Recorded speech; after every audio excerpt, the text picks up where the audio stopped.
सागर में पूर्व मंत्री भूपेंद्र सिंह ने कांग्रेस से बीजेपी में शामिल होने वाले नेताओं के खिलाफ मोर्चा खोल दिया है। उन्होंने मंच से कहा कि जिनसे कभी बीजेपी कार्यकर्ता प्रताड़ित रहा उनको पार्टी स्वीकार करे या ना करे, लेकिन मैं स्वीकार नहीं करूंगा।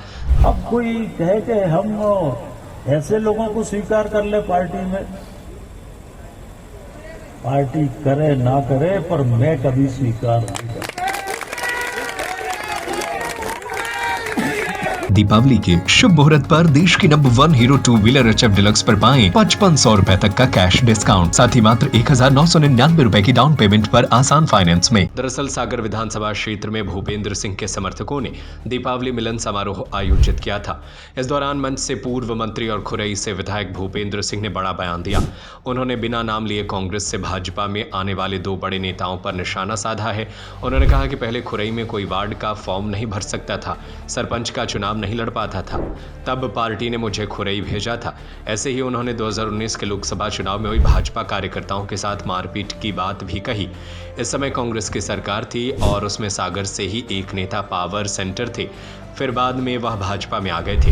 हालांकि उन्होंने दोनों ही नेताओं में से किसी का कोई नाम नहीं लिया, लेकिन उन्होंने इतना जरूर कहा कि ऐसे कार्यकर्ताओं को प्रताड़ित करने वाले लोगों को पार्टी स्वीकार करे या न करे, मैं स्वीकार नहीं कर सकता। विगत दिनों सागर पुलिस पर भी भूपेंद्र सिंह ने फोन टैपिंग के सनसनीखेज आरोप लगाए थे। अब कांग्रेस से बीजेपी में आए नेताओं के खिलाफ मोर्चा खोला है। बता दें कि खुरई से विधायक और खुरई के पूर्व विधायक कांग्रेस से बीजेपी में शामिल हुए हैं। सुर्खी और खुरई विधानसभा क्षेत्रों में दोनों ही पूर्व कांग्रेसी भूपेंद्र सिंह के प्रतिद्वंदी रहे हैं। खुरई के अंदर खुरई के लोगों से पूछो आप, इतना आतंक, अन्याय और अत्याचार था खुरई के अंदर कि भारतीय जनता पार्टी का कोई कार्यकर्ता पार्षद का फॉर्म नहीं भर सकता, सरपंच का फॉर्म नहीं भर सकता, विधायक का फॉर्म भरने के लिए लोग डरते थे। और मेरा कोई प्लान नहीं था कि मुझे खुरई विधानसभा से चुनाव लड़ना था, तो सुर्खी से लड़ता था। फिर सांसद बन गया, सांसद था, और पार्टी ने मुझसे कहा कि नहीं, सांसद रहते हुए मुझसे कहा कि आपको खुरई से लड़ना है, तो हमने कहा कि हमारी कोई तैयारी नहीं है खुरई से लड़ने की।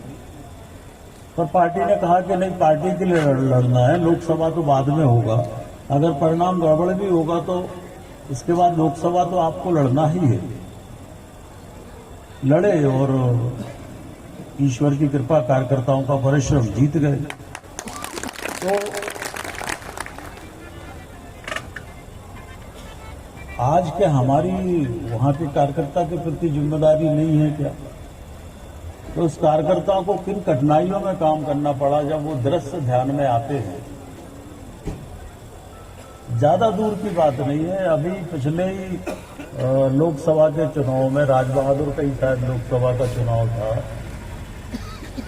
कार्यकर्ताओं को पोलिंग बूथ के अंदर घुस के कांग्रेस के लोगों ने पुलिस की उपस्थिति में मारा।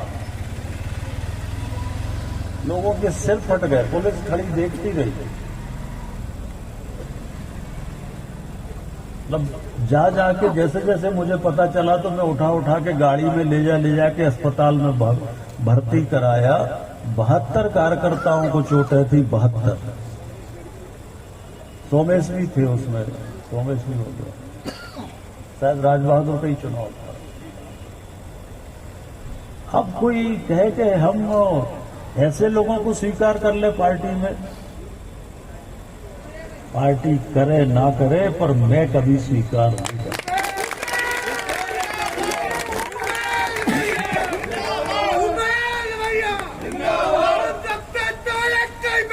दीपावली के शुभ मुहूर्त पर देश की number 1 hero 2 wheeler HF deluxe पर पाएं 5500 रुपए तक का कैश डिस्काउंट। ये दीपावली हीरो वाली, साथ ही मात्र 1999 रुपए की डाउन पेमेंट पर आसान फाइनेंस। आज ही संपर्क करें सेंट्रल हीरो, भगवानगंज एवं मकरोनिया, सागर 7225872531।